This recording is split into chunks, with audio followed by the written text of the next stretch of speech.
Our top story this morning is the culture around Parliament House, the consumption of alcohol off the back of the Barnaby Joyce matter, which has now developed into another issue for the Nationals, with one National senator admitting to drinking alcohol before going to a Senate committee. Our political editor Andrew Clennell broke this story on Saturday.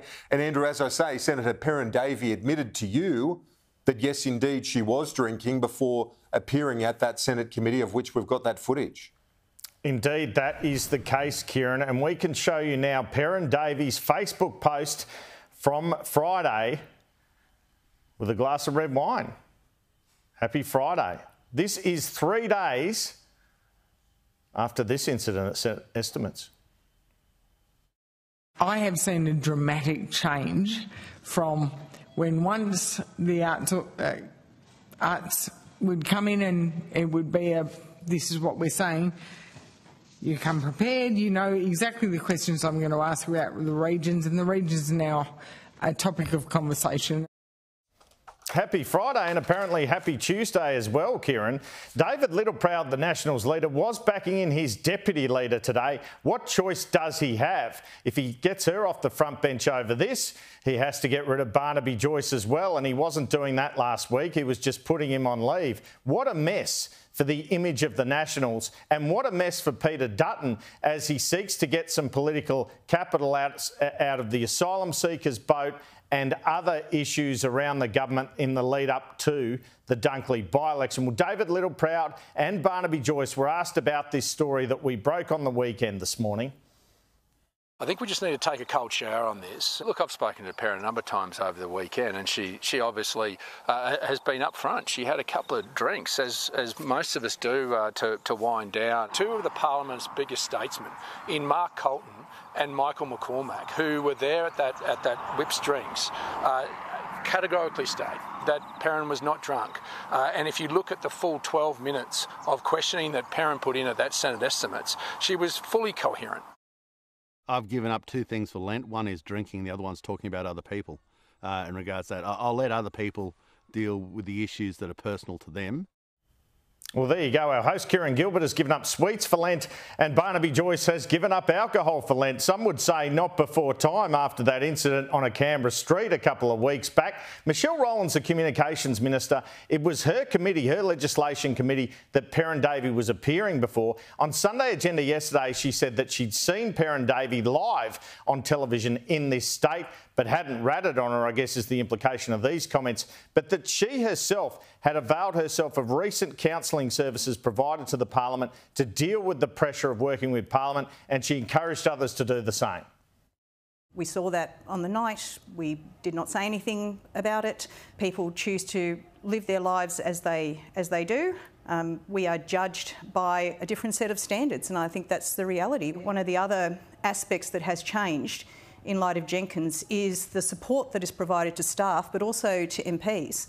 I've availed myself of that. I've never done this job before. It's stressful. I'm balancing a family and many other things. It has helped in my resilience, and I think it's made me a better performer. And here's the independent MP Zali Steggall on with Janie Seal on Sky News yesterday, calling again for RBT in the Parliament, which is a step most politicians don't want to see.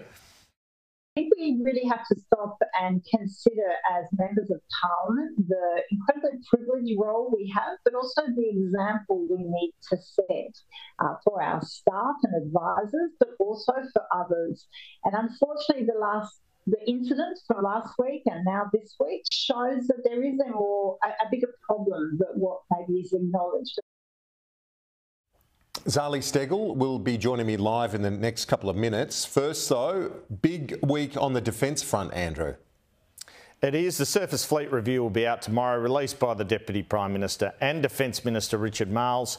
As revealed on Sunday Agenda and again in the newspapers today, there'll be a whole bunch of new boats, but less Hunter-class frigates. Look like they'll go from 9 under the Morrison government, that plan, to 6. We know they've blown out in cost. Richard Marles will be saying, though, that he'll be keeping the strength of the Navy, as I understand it. Shadow Defence Minister Andrew Hasty, he hasn't missed Richard Marles in recent days, going on a full frontal attack on the Defence Minister. Do you expect that government to dump some of the Hunter-class frigates?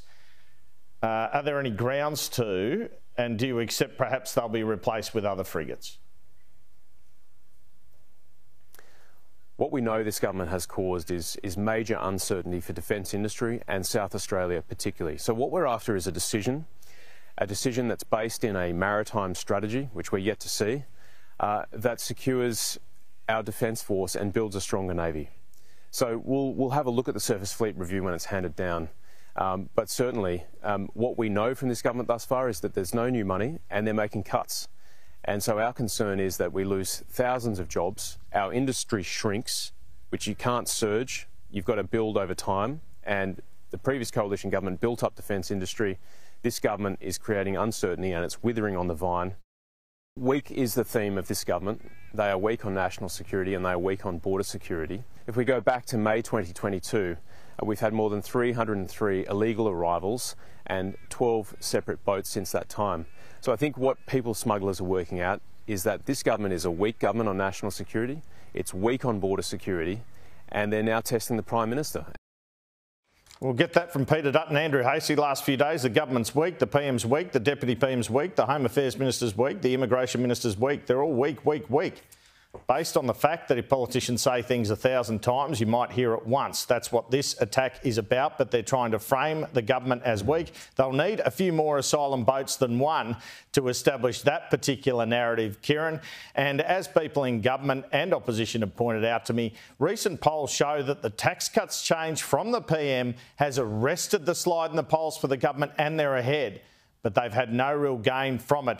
That's why they're vulnerable on issues like asylum, but only if more boats come.